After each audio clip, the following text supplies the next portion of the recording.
तब तक सैम को नशा होने लगा था। एक बड़ी बड़ी छातियों और लाल बालों वाली लड़की उनकी टेबल के पास से गुजरी तो सैम लार टपकाता हुआ उसे देखने लगा और बोला, हाय बिल, देखना कितनी शानदार चीज गुजरी जा रही है। लड़की का साथी कहर भरी निगाहों से सैम को घूरता हुआ लड़की की बांह पकड़कर उसे वहां से परे ले गया। सैम गमगीन हो उठा। आह, चली गई, वो बोला। उसकी ब्लॉन्ड सहेली नाराज लगने लगी थी और उससे परे देख रही थी। डफी बड़े मुंह वाली लड़की से बोला, आओ डांस करें। जब वे फ्लोर पे पहुंच गए तो डफी बोला, आज ओल्गा नहीं है यहाँ। ओल्गा? लड़की बोली। उसके माथे पे बल पड़ गए। हाँ, ओल्गा शॉन। मैं उससे फिर मिलना चाहता हूँ। वो आज नहीं है यहाँ। ओह, मैं बात करना चाहता था उससे। काफी मिनटों तक खामोशी से वे डांस करते रहे। फिर डफी बोला, तुम $20 कमाना पसंद करोगी? इससे ज्यादा पैसे लगेंगे मिस्टर। ओहो, मुझे वो ज्यादा पैसों वाली चीज नहीं चाहिए। $20 तुम्हें ओल्गा का पता बताने की एवज में दे सकता हूँ। वो मायूस सी लगने लगी। ये धंधे की बात है, डफी बोला। मेरा उससे बात करना जरूरी है। मैं मालूम करती हूँ उसका पता। डांस खत्म होने के बाद वो उसे छोड़कर चली। डफी ने एक निगाह अपनी ब्लॉन्ड से उलझे बैठे सैम पर डाली और वो फ्लोर पे बढ़ गया। फ्लोर से सटकर एक टॉयलेट था। डफी टॉयलेट में दाखिल हो गया। अपनी हुज्जत दूर करने के बाद वो वॉश बेसिन पे आया और अपने हाथ धोने लगा। हाथ धोने के बाद पास ही लटके तौलिए से उसने अपने हाथ पोंछे। अभी वो हाथ पहुंच ही रहा था कि तभी टॉयलेट का दरवाजा खुला और एक लंबा चौड़ा आदमी भीतर दाखिल हुआ। उसके बाल स्याह काले थे, लेकिन बीच में एकदम सफेद लट मौजूद थी। ये बात उसके व्यक्तित्व को विशिष्टता प्रदान कर रही थी। डफी ने एक सरसरी निगाह उस पर डाली और फिर वहां से निकल जाने का उपक्रम किया। वो आदमी बोला, जरा ठहरो। डफी टिटका, मुझसे कुछ कहा? वो हैरानी से बोला। उस आदमी ने अपना हाथ आगे फैलाया। डफी ने देखा वो अपने हाथ में एक 25 ऑटोमेटिक थामे हुए था। ताजा ताजा खरीदी है क्या? डफी एकदम सावधान हो गया। तुम्हारे पास एक नोटबुक है। उस आदमी की आवाज बड़ी अजीब थी। मुझे दो, डफी बोला। थी मेरे पास, लेकिन मैंने तो उसे डाक में डाल दिया है। तभी दरवाजा खुला और सैम भीतर आया। उस आदमी ने अपनी गन छुपा ली। उसने कोई जल्दबाजी नहीं दिखाई, लेकिन गन गायब हो गई। ओ, तो तुम यहां हो, सैम बोला। उस आदमी ने डफी को देखा। उसकी आंखों में धमकी का पुट था। फिर वो टॉयलेट से बाहर निकल गया। वो आदमी कौन था? डफी बोला। मुझे क्या मालूम, शायद मेरी छोकरी को मालूम हो, सैम बोला। डफी जल्दी से दरवाजे पे पहुंचा। चेहरे पे उलझनपूर्ण भाव लिए सैम भी उसके पीछे चला। अभी जो लंबा चौड़ा आदमी यहां से निकला था, तुमने उसे देखा था? डफी ने लड़की से पूछा। देखा था, वो मरे ग्लीसन था। है ना वो जोरदार आदमी? डफी ने अपने चेहरे से पसीना पोंछा। कह नहीं सकता, वो बोला। दरअसल हम एक दूसरे से शर्माते रहे थे। सैम ने अपनी बाह ब्लॉन्ड के गिर्द लपेट दी। क्या बढ़िया जगह है ये, वो बोला। वो खूब नशे में था। डफी बोला, मैं यहां से जाना चाहता हूं। एक सफेद बालों वाला ठिगना सा आदमी हॉल से गुजरता हुआ टॉयलेट की तरफ बढ़ा। सैम ब्लॉन्ड को उसके पास ले गया। इस लड़की को संभालो, वो बोला। सैर कराओ इसे, बहुत जोरदार लड़की है ये। ब्लॉन्ड ने ठिगने को अपनी बाहों में ले लिया और रोने लगी। रम का नशा उस पर हावी हो रहा था।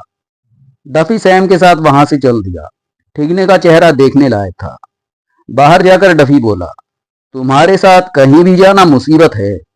अरे यार, मुझे जरा नशा हो गया है, सैम बोला। वे वापस डांस हॉल में आ गए।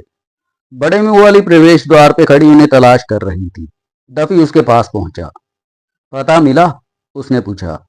उसने हामी भरी और उसे एक कागज थमा दिया। उस पर एक पता लिखा था। डफी ने उसे $20 का एक नोट दिया। लड़की ने नोट फौरन अपनी अंगिया में खोस लिया। डफी सैम के साथ वहां से विदा हो गया। सीढ़ियां उतर के वे नीचे गली में पहुंचे। डफी गली के सिरे पे ठिठका। तुम घर जाओ सैम, वो बोला, और कार सावधानी से चलाना। बस, खेल खत्म, सैम पलके झपकाता हुआ बोला। इतनी जल्दी? हाँ, डफी गंभीरता से बोला। घर जाओ और अपनी बीवी का ख्याल रखो। सैम ने अपना सिर खुजलाया। हाँ, वो तन्हाई महसूस कर रही होगी। तभी तो कह रहा हूं कि घर पहुंचो। क्यों, तुम नहीं चल रहे? मैं अभी ओल्गा शॉन से मिलने जाऊंगा। मैं क्या कबाब में हड्डी बन जाऊंगा? हाँ, यही बात समझो। उसने सैम को जबरन कार में सवार करा के वहां से रवाना कर दिया। फिर वो फ्रैंकफर्ट स्ट्रीट के स्टेशन पे पहुंचा। ओल्गा शॉन ब्रुकलिन में रहती थी। डफी ब्रुकलिन ब्रिज तक रेल पे जाकर वहां से एक टैक्सी पे सवार हो गया। करीब 11 बजे वो अपने गंतव्य स्थान पे पहुंचा। वो एक 2 मंजिला इमारत थी और उस इलाके की बाकी इमारतें भी उसी शक्ल सूरत की थीं। वो फाटक ठेल के भीतर दाखिल हुआ। दूसरी मंजिल की एक खिड़की में रोशनी दिखाई दे रही थी। उसने अपने अंगूठे से बजर दबाया और दीवार का सहारा लेके खड़ा हो गया।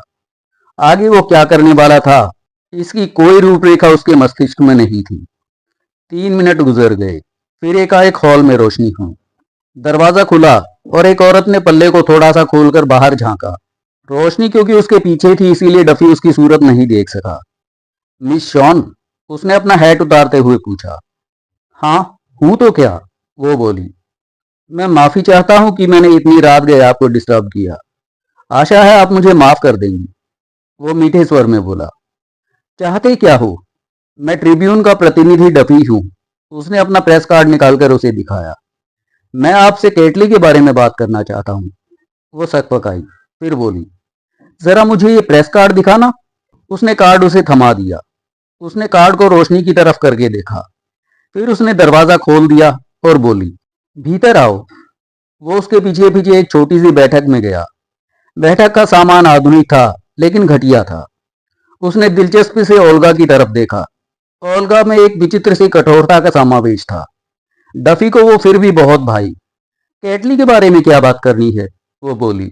उसने अपना हैट मेज पे रख दिया। कहते हुए मुझे शर्म आ रही है, वो बोला। लेकिन मैं एक ड्रिंक के लिए मरा जा रहा हूँ। उसने इनकार में सिर हिलाया। कोई मतलब ही नहीं बनता, वो बोली। अपनी बात कहो और चलते बनो। तौबा, औरत की नस्ल तो दिन ब दिन कठोर होती जा रही है। उसने बेचैनी से पहलू बदला। ओके, डफी जल्दी से बोला। दरअसल मैं कैटली की तलाश कर रहा हूँ। मुझे क्या पता वो कहाँ है? तुम उसकी गर्लफ्रेंड जो हो। मैंने उसे महीनों से नहीं देखा, लेकिन वो तुम्हारी कितनी कद्र करता था ये इसी बात से जाहिर है कि तुम्हारा नाम और पता उसने अपनी डायरी में लिखा हुआ था। उसने कंधे झटकाए। कितने ही मर्द लड़कियों के नाम अपनी डायरियों में लिखकर रखते हैं, उससे क्या होता है? वो ठीक कह रही थी। यानी कि मैं खामखा ही यहाँ आया, वो बोला। वो दरवाजे के पास पहुंची। उसने दरवाजा खोला और बोली, मैंने तुम्हें रोका तो नहीं? बाहर से डफी को एक कार के रुकने की आवाज आई।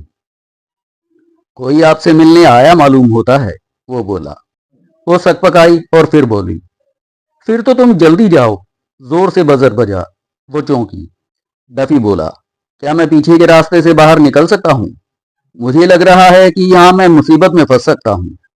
वो कुछ पल हिचकिचाती खड़ी रही और फिर बोली, ठहरो।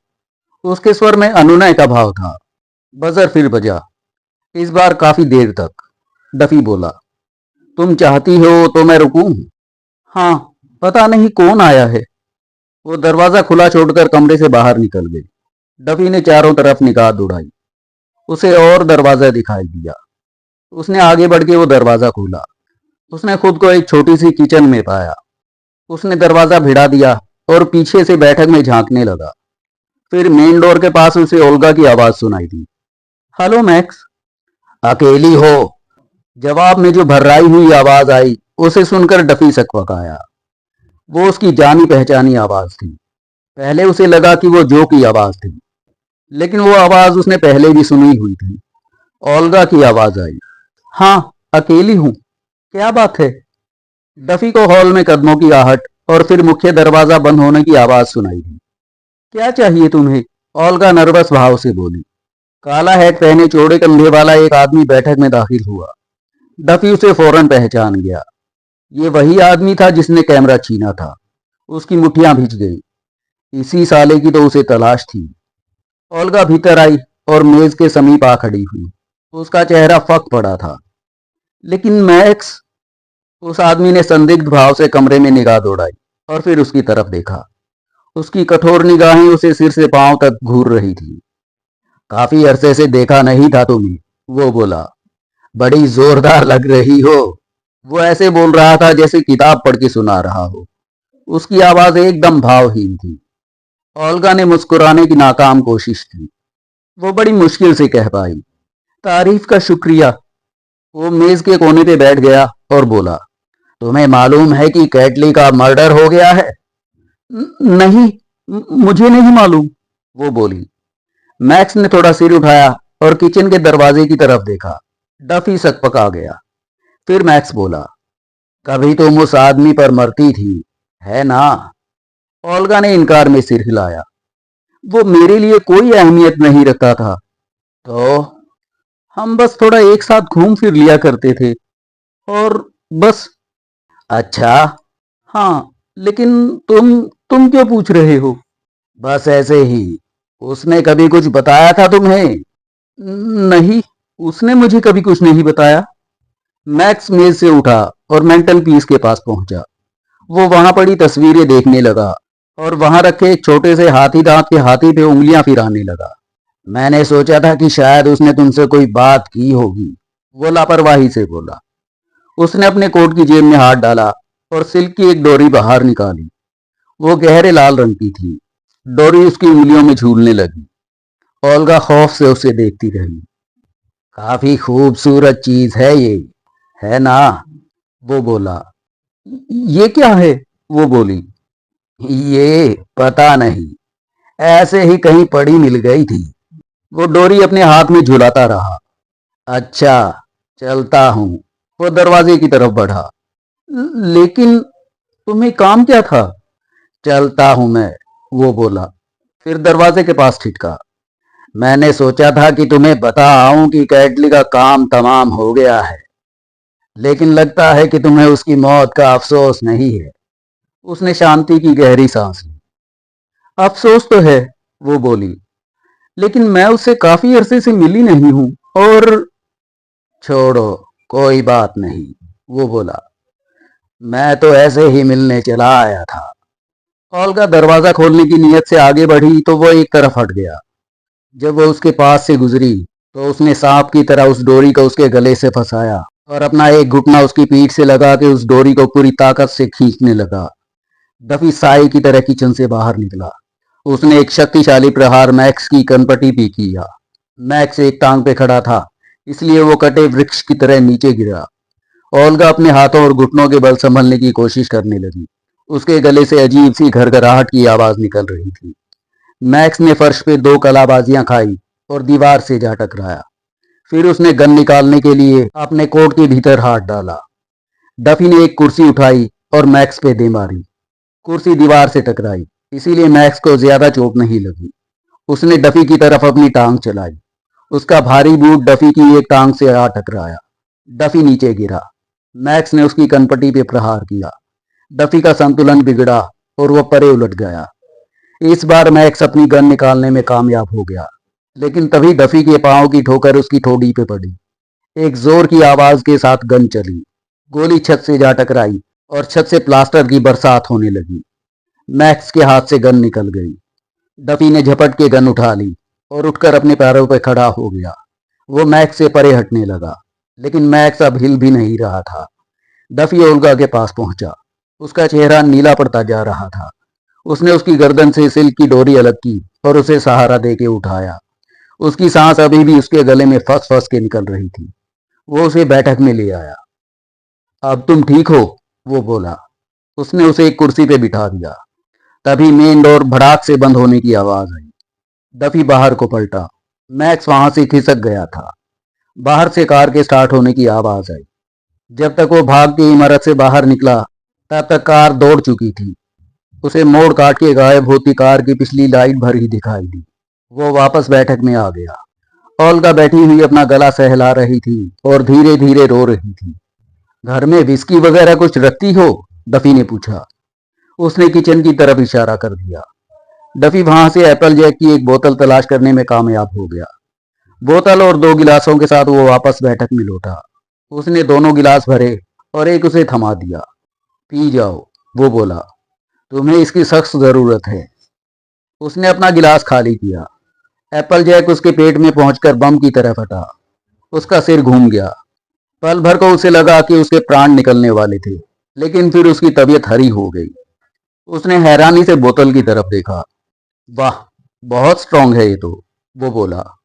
लगता है चीता भी इसे पीता है। उसने अपना गिलास भर लिया, लेकिन इस बार उसने जल्दबाजी नहीं की। उसने घूंट घूंट करके 3 बार में इसे हलक से उतारा।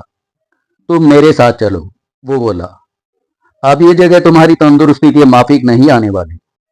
एप्पल जैक से उसकी हालत भी सुधर रही थी। उसके चेहरे की रंगत वापस लौट रही थी। नहीं, वो अपने गले को छूती हुई बोली।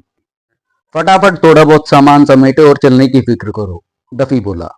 वो आदमी वापस आ सकता है। खौफ से उसकी आंखें फैल गई। वो फौरन उठ खड़ी हुई। वो उसे सहारा देके दरवाजे तक लाया। फिर जब उसने देखा कि वो खुद को संभाल सकती है तो उसने उसे वहीं छोड़ा और ऊपर चला गया। वो वापस आया और खुद के लिए एक और जाम बनाया। जब तक वो नीचे आई, डफी आधा टल्ली हो चुका था। उसने उसकी तरफ बोतल लहराई। ये गले को तर करने वाली सबसे बेहतरीन चीज है जो मुझे काफी वक्त बाद मिली है। वो सीढ़ी के आखिरी पायदान पर हिचकिचाते हुए खड़ी रही। क्या तुम मेरे लिए टैक्सी बुला दोगे? उसने कहा। मैं किसी होटल चली जाऊंगी। डफी आगे बढ़ा और उसका बैग थाम लिया। तुम मेरे साथ घर चल रही हो, उसने कहा। भगवान के लिए अब बहस मत करना। वो सड़क पर बाहर आया और इधर उधर देखा, लेकिन उसे कोई टैक्सी नजर नहीं आई। हम सड़क के आखिरी छोर तक चल सकते हैं, उसने कहा। हमें वहां से कोई सवारी मिल जाएगी। उसने लाइटें बंद की और दरवाजा जोर से बंद कर दिया। अब वे साथ साथ सड़क पर चलने लगी। डफी को ऐसा महसूस हो रहा था जैसे उसके पैर रुई के ढेर पर पड़ रहे हों। सड़क के आखिर तक पहुंचने तक उसने उसे कुछ नहीं कहा। फिर धीमी आवाज में वो बोली, शुक्रिया। डफी ने एक टैक्सी रुकवाई। उसने उसे अंदर बैठने में मदद की और ड्राइवर को मैकबायर का पता बताया। फिर वो भी टैक्सी के अंदर घुसा और उसके बगल में बैठ गया। उसके एक हाथ में अभी भी एप्पल जैक की बोतल थी और दूसरे में उसका सूटकेस। सिस्टर, तुम उसकी चिंता मत करो। दरअसल मैं उस वक्त इतना डरा हुआ था कि तुम्हारे बारे में सोच ही नहीं पाया। उसने बोतल का ढक्कन खोला और एक लंबा घूंट भरा। फिर उसने शक भरी नजरों से उसे देखा और कहा, ये चीज मुझे पागलपन के दौरे तो नहीं दे देगी, है ना? उसने अपना चेहरा दूसरी तरफ घुमा लिया और रोने लगी। डफी सो गया। जब सैम ने दरवाजा खोला और उन्हें देखा तो उसकी आंखें फटी रह गई। डफी सैम को धकियाते हुए अंदर चला गया। ओल्गा हिचकिचाई, फिर डफी के पीछे हो ली। सैम ने दरवाजा बंद किया और अपना सिर खुजलाते हुए वहीं खड़ा रह गया। वो हरे पैजामे और पीले बाथरोब में था। डफी ने कहा, इसकी फिक्र मत करो, ये उतना कमजोर नहीं है जितना दिखता है। ओल्गा ने सैम की तरफ एक सहमी हुई नजर डाली, लेकिन कुछ नहीं कहा। सैम ने कहा, मेरा परिचय तो करवाओ, मेरे पियक्कड़ शराबी चूहे। मिस शॉन, ये सैम मैगवायर है। वो अभी भी खामोश थी। एलिस बेडरूम से बाहर आई। उसने अपना ड्रेसिंग गाउन कसकर लपेटा हुआ था। डफी उसके पास गया। ये ओल्गा शॉन है, उसने कहा। ये थोड़ी मुश्किल में है, इसीलिए मैं इसे यहाँ ले आया। हाँ हाँ, क्यों नहीं। एलिस ने ओल्गा के हाथ पे अपना हाथ रखा। बिल सोफे पे सो सकता है, तुम उसका कमरा ले सकती हो, ओल्गा ने कहा। लेकिन क्या आप? डफी ने एप्पल जैक की बोतल मेज पर रख दी। एक मिनट रुको, उसने बीच में टोकते हुए कहा। तुम्हें एक अच्छी नींद की जरूरत है, लेकिन तुम्हारे जाने से पहले मुझे तुमसे एक छोटा सा सवाल पूछना है। वो उसकी तरफ मुड़ी। वो आदमी कौन था जो तुम्हारे साथ बदतमीजी करने की कोशिश कर रहा था? मैक्स वेडमर। वो और कैटली साथ काम करते थे। डफी ने सिर हिलाया। ठीक है एलिस, इसे सोने के लिए ले जाओ। और हाँ, इसके साथ थोड़ा नरमी से पेश आना। जैसे ही एलिस उसे कमरे से बाहर ले जाने लगी, ओल्गा ने पूछा, लेकिन उसका चेहरा, वो इतना जख्मी कैसे हो गया? सैम ने अपना सिर झटका। वो तुम्हारे बारे में बात कर रही थी। वेडमर का पता जानते हो कि वो कहाँ रहता है? सैम ने माथे पे बल डाला। अब क्या? उसने पूछा। चलो भी। डफी का चेहरा सख्त था। सैम टेलीफोन के पास गया और डायल घुमाया। जब वो फोन कर रहा था, डफी बाथरूम में गया और अपना चेहरा और हाथ धोए। सैम एक पल बाद अंदर आया। उसका लेक्सिंगम होटल में एक कमरा है, शुक्रिया, डफी ने कहा। और फिर वो वापस बैठक में आ गया। सैम परेशान सा अंदर आया। अब क्या होने वाला है? डफी ने कहा। अपनी पिस्तौल मुझे उधार दो। अरे, भगवान के लिए, तुम हथियार के साथ कोई खिलवाड़ नहीं करने वाले। बातें मत करो, मुझे कुछ ना कुछ कार्रवाई करनी है। चलो, मुझे बंदूक दो, मैं जाना चाहता हूं। सैम ने आह भरी और अपना ड्रेसिंग गाउन उतारने लगा। ठीक है, उसने कहा, लेकिन मैं भी तुम्हारे साथ चल रहा हूं। डफी ने उसका हाथ छुआ। तुम नहीं चल रहे हो, उसने कहा। इस शहर में कुछ भी हो सकता है। तुम्हें यहां रुककर चीजों पे नजर रखनी होगी। सैम ने अपनी आंखें सिकोड़ी। ये सब क्या है? उसने जानना चाहा। वेडमर ने उस औरत का गला घोटने की कोशिश की थी। उसे लगता है कि वो बहुत कुछ जानती है। मुझे शक है कि वो यहां आकर उसे निशाना बना सकता है। इसीलिए तुम्हारा यहां रुकना बहुत जरूरी है, सैम। सैम की आंखें फटी रह गई। तुम मेरी बंदूक ले जाना चाहते हो? उसने कहा। और फिर मेरा क्या? चलो भी, डफी ने बेसब्री से कहा। इससे पहले कि एलिस मुझ पर बरस पड़े, मुझे बंदूक दो। अगर तुम उस चीते की सांस, कड़क शराब का पर्याप्त घूंट पी लो, तो तुम्हें किसी बंदूक की जरूरत नहीं पड़ेगी। सैम हॉल की मेज पे गया और एक .38 ऑटोमेटिक लेके वापस आया। डफी ने उसे लिया, मैगजीन जांची, फिर उसे अपनी पतलून के कमरबंद में खोस लिया। उसने अपनी बनियान के कोनों को ठीक किया ताकि उसका बट छिप जाए। मुझे देर हो सकती है, उसने कहा। जैसे ही वो हॉल में पहुंचा, एलिस बाहर आई। उसने उसकी बस एक झलक देखी। ये पागल अब कहां जा रहा है? उसने पूछा। सैम ने जल्दी से एप्पल जैक नीचे रखा। वो एक और औरत लेने जा रहा है, उसने अजीब अंदाज में कहा। वो इस पूरे घर को औरतों से भरने वाला है। बाहर सड़क पर डफी ने एक टैक्सी रुकवाई। उसने ड्राइवर को निर्देश दिए और फिर टैक्सी में बैठ गया। उसे लगा जैसे उसकी पूरी जिंदगी टैक्सियों में ही गुजर रही है। सफर लंबा था और जब ड्राइवर एक पुरानी जर्जर इमारत के बाहर रुका तो रात के 12 बज चुके थे। डफी ने उसे पैसे दिए और सीढ़ियों से ऊपर चला गया। दूसरी मंजिल पर उसे वेडमर का कमरा मिल गया। उसने बंदूक के बट पे हाथ रखा और फिर हैंडल घुमाया। उसे ताज्जुब हुआ कि दरवाजा खुल गया। उसने सावधानी से अपने कंधों के पीछे दाएं बाएं देखा, फिर बंदूक निकालकर चुपचाप अंधेरे कमरे में कदम रखा। वो अंधेरे में खड़ा होकर सुनने लगा। कमरे में कहीं घड़ी की टिक टिक के अलावा और कोई आवाज नहीं थी। फिर जब उसे तसल्ली हो गई कि कमरा खाली है, तो उसने एक माचिस जलाई और गैस बर्नर जला दिया। ये एक बड़ा कमरा था जो पुराने फर्नीचर से भरा हुआ था। दूर कोने में एक बिस्तर लगा था। डफी ने अपनी बंदूक तान ली। चादरों पर कोई मुंह के बल लेटा हुआ था। वो वेडमर था। डफी स्थिर बंदूक के साथ कमरे के पार चला गया, लेकिन वेडमर मर चुका था। उसे छूने से पहले ही डफी को इसका अंदाजा हो गया था। उसने उसे पलटा और उसकी सांस थम गई। वेडमर के गले में एक बड़ा गहरा घाव था। कई मिनटों तक वो वहीं खड़ा काफी देर तक सोचता रहा। फिर उसने व्यवस्थित तरीके से कमरे की तलाशी लेनी शुरू की। उसे कैमरा कहीं नहीं मिला। उसे एक चीज ऐसी मिली जिसने उसकी आंखें चौंधियां दी। एक दराज के नीचे से उसने एक बड़ी चमकदार तस्वीर निकाली। पहली नजर में उसे लगा कि ये कोई फिल्मी सितारा है। फिर उसने एनाबेल इंग्लिश को पहचान लिया।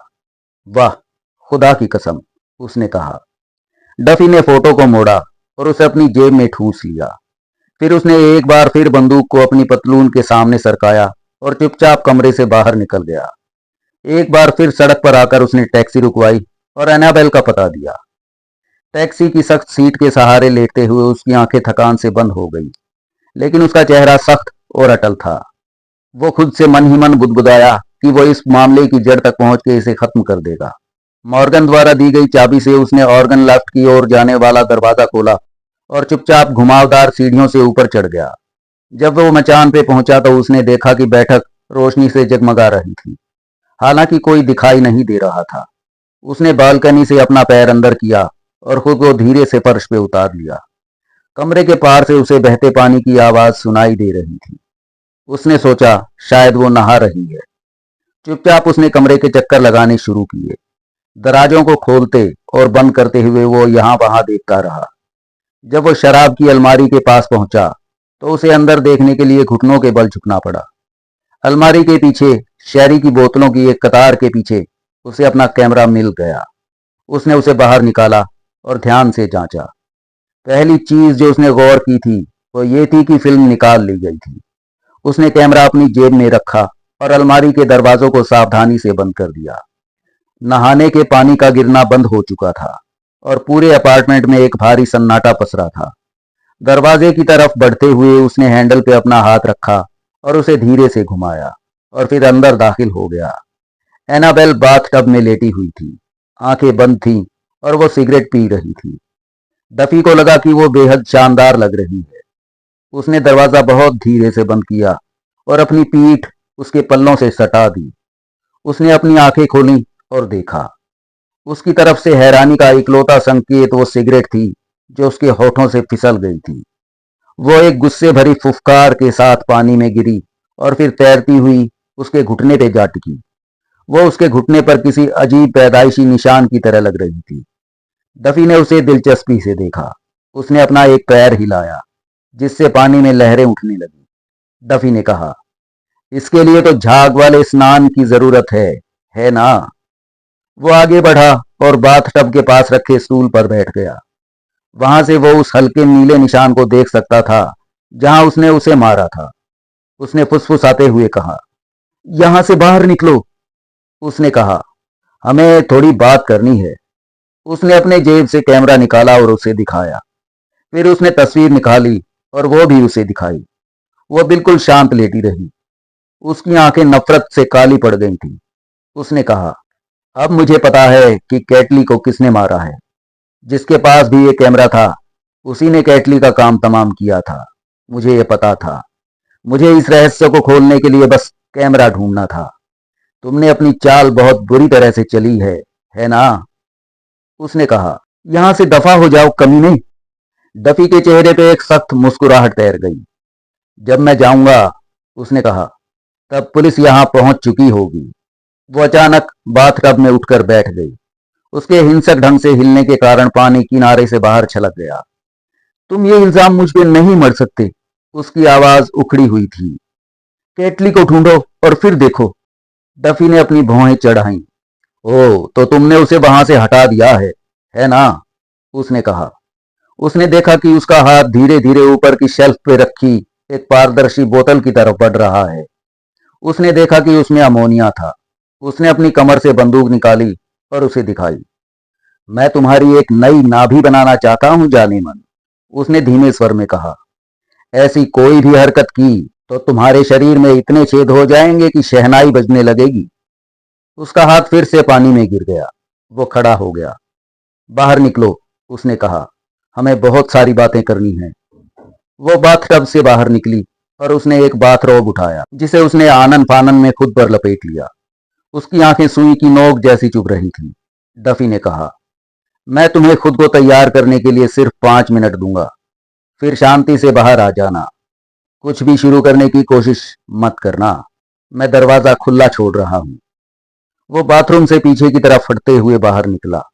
एक नई आवाज सुनाई दी, बंदूक नीचे डाल दो। डफी बिल्कुल स्थिर खड़ा रहा। आवाज दोबारा आई, आगे बढ़ो, बंदूक फर्श पे रख दो।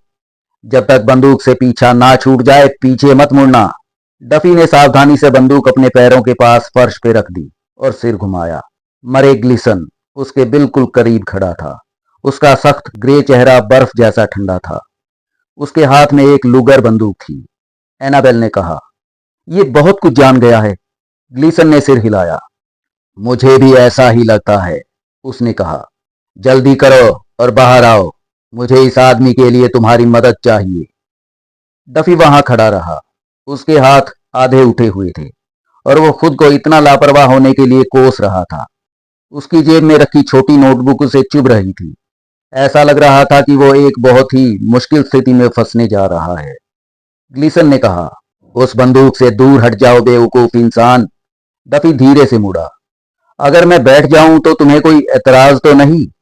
उसने एक आराम कुर्सी की तरफ बढ़ते हुए कहा। मुझे लग रहा है कि मुझे थोड़े आराम की जरूरत पड़ने वाली है। ग्लीसन उसे देख रहा था। कोई चालाकी मत करना, उसने कहा। डफी ने मेज पे रखे डिब्बे से एक सिगरेट निकाली और मेज के लाइटर से उसे जलाया। वो बैठ गया। उसने अपने हाथ कुर्सी के हत्थों पर रखे। उसे लगा कि ग्लीसन थोड़ा घबराया हुआ था। उसके मुंह के कोने पे एक हल्का सा कंपन हो रहा था। उसने कहा, तुम पहले भी मुझ पे बंदूक तान चुके हो। ग्लिसन मेज के कोने पे बैठ गया। वो अपना लंबा पतला पैर हिलाते हुए बोला, वो बदकिस्मती थी, हमें बीच में ही रोक दिया गया था।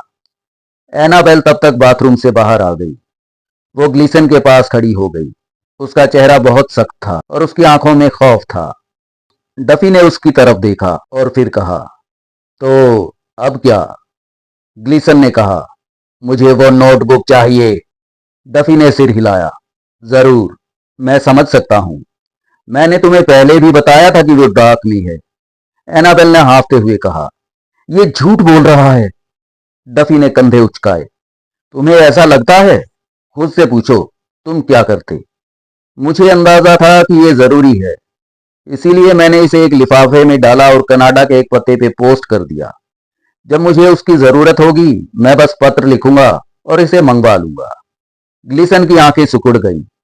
हो सकता है हम तुम्हें उसे मंगवाने के लिए मजबूर कर दें। डफी ने सिगरेट को एस्ट्रे में बुझा दिया। मतलब क्या है तुम्हारा? मतलब हमारे पास अपने बहुत से तरीके हैं, ग्लिसन बोला।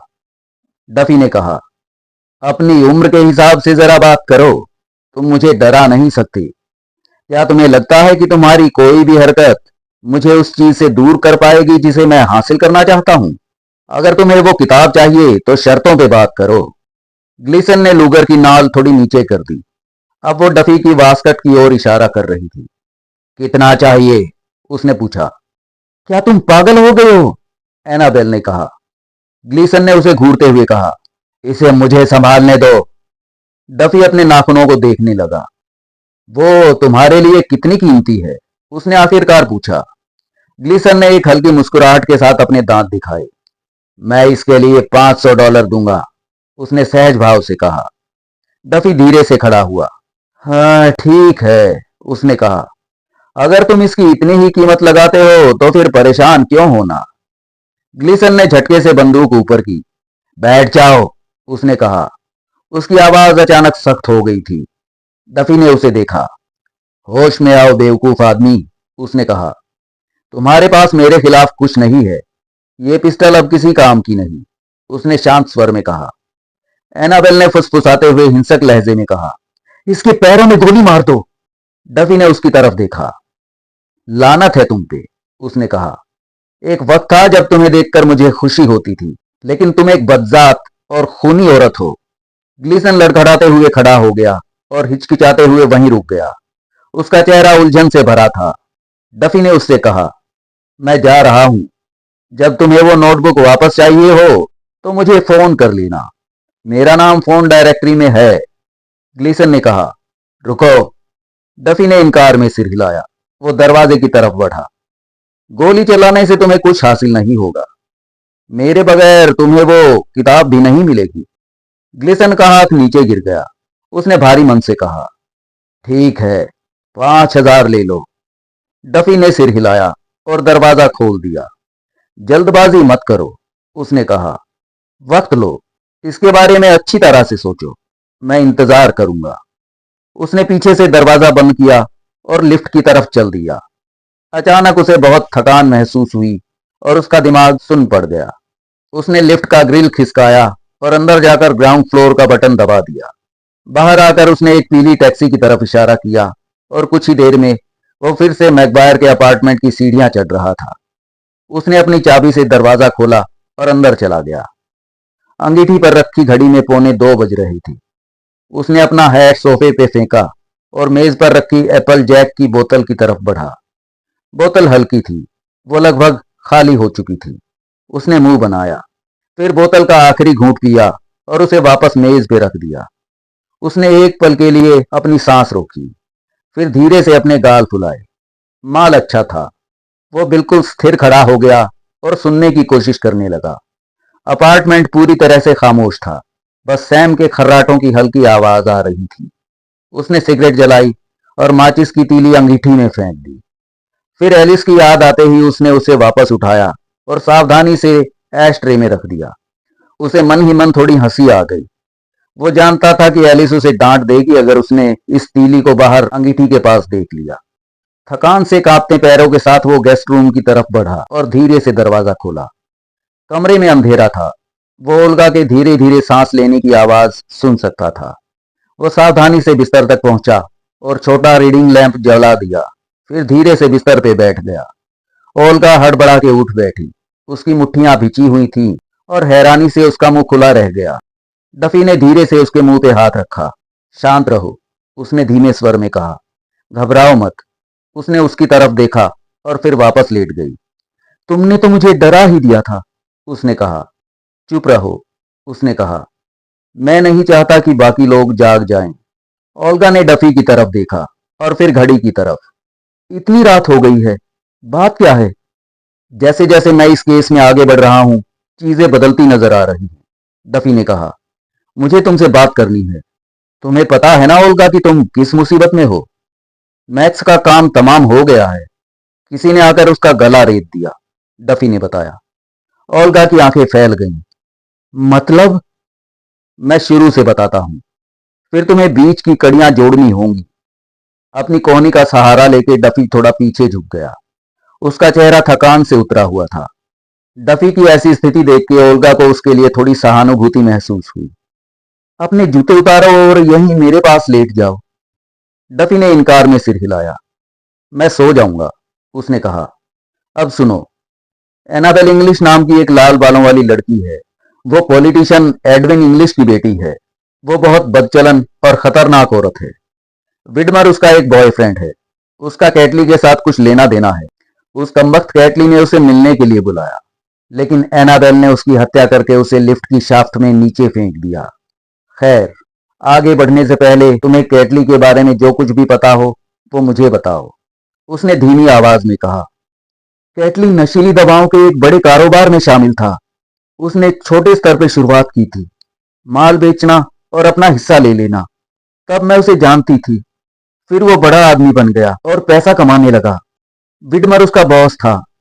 ग्लीसन सबसे बड़ा सरगना था। कैटली दूसरों के आदेशों से तंग आ गया था और उसने ग्राहकों की लिस्ट चुरा ली। रुको, डफी की आवाज किसी फंदे की तरह कड़क थी। उसने अपनी जेब से छोटी नोटबुक निकाली और उसके सामने चादर पे रख दी। क्या ये वही लिस्ट है? ओल्गा उस नोटबुक को देख के हैरान हो गई। डफी को उसका चौंका हुआ चेहरा देख के जवाब मिल गया। तो ये बात है, उसने कहा। उसने किताब के पन्ने पलटे। ओह, तो ये लोग इस लिस्ट के बिना काम ही नहीं कर सकते। नशे के खरीदार तो पागल हो रहे होंगे। उसने अपनी आंखें बंद की और कुछ सोचने लगा। तुम्हें तुम्हें ये कैसे मिली? उसने पूछा। उसने आंखें खोली। मुझे ये कैटली के ठिकाने से मिली। एनाबेल इसे ढूंढने आई थी और मैंने उससे इसे छीन लिया। इससे अब सब साफ हो गया है। लानत है इन नशे के व्यापारियों पे। वे सच में बहुत बड़े पैमाने पे काम कर रहे थे। फॉर गॉड सेक, जरा इन नामों को तो देखो। उसने डफी के हाथ पे अपना हाथ रखा। वे इसे तुमसे छीन लेंगे, उसने कहा। उसकी आंखों में अजीब सा डर था। ये उनके लिए करोड़ों का मामला है। डफी अपनी कोहनी पे घूमा और उसकी तरफ देखा। उसकी थकी हुई आंखों ने उसके चेहरे को टटोला। तुम्हें पता है, उसने धीरे से कहा, बरसों पहले मैं ऐसे ही किसी मौके के बारे में सोचा करता था। गुंडों के एक गिरोह से 10 लाख डॉलर ऐंठने का मौका। खैर, मुझे मेरा मौका मिल गया है। मैं उन्हें उन्हीं के खेल में मात देने वाला हूं। तुम्हारा क्या मतलब है? अगर उन्हें पता चला कि तुमने मुंह खोला है तो तुम्हारा खेल खत्म समझो। मैं तुम्हें पसंद करता हूं हनी। क्या तुम इसमें मेरा साथ दोगी? उसकी आंखों में चमक आ गई। कैसे? ये मॉर्गन नाम का आदमी, डफी ने कहा। तुमने उसके बारे में नहीं सुना? मुझे समझ नहीं आ रहा कि वो इसमें किस तरह फिट बैठता है, सिवाय इसके कि वो आसान पैसा ढूंढ रहा है। वो खाली निगाहों से देखने लगी। मॉर्गन? डफी ने संक्षेप में उसे मॉर्गन और उन 3 गुंडों के बारे में बताया। उन्होंने सोचा था कि वे एनाबेल को ब्लैकमेल करेंगे। पॉलिटिशियन एडविन इंग्लिश को परेशान करने के लिए कैटली और एनाबेल की एक फोटो छापना ही काफी होता। मुझे लगा कि मामला इससे गहरा है। मुझे लगा कि उन्होंने एनाबेल को फंसाने के लिए कैटली को मारा, जबकि एनाबेल ने खुद कैटली को मारा था और मैं बेवकूफों की तरह लाश ठिकाने लगाने में उसकी मदद कर रहा था। खैर, वो अब उसकी मुसीबत है।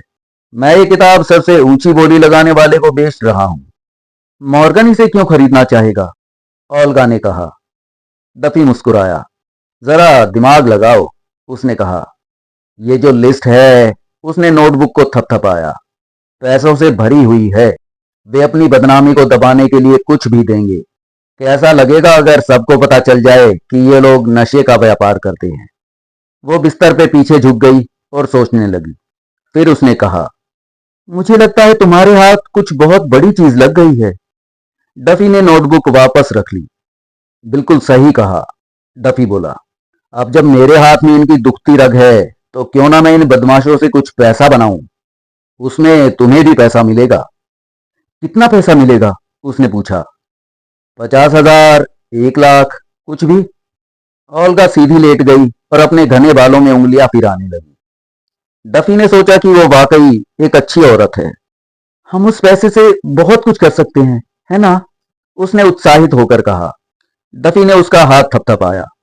हाँ, बिल्कुल, उसने कहा। हम बहुत कुछ कर सकते हैं। उसने घड़ी की तरफ देखा और थोड़ी मुश्किल से खड़ा हो गया। मैं थोड़ा सोने जा रहा हूँ।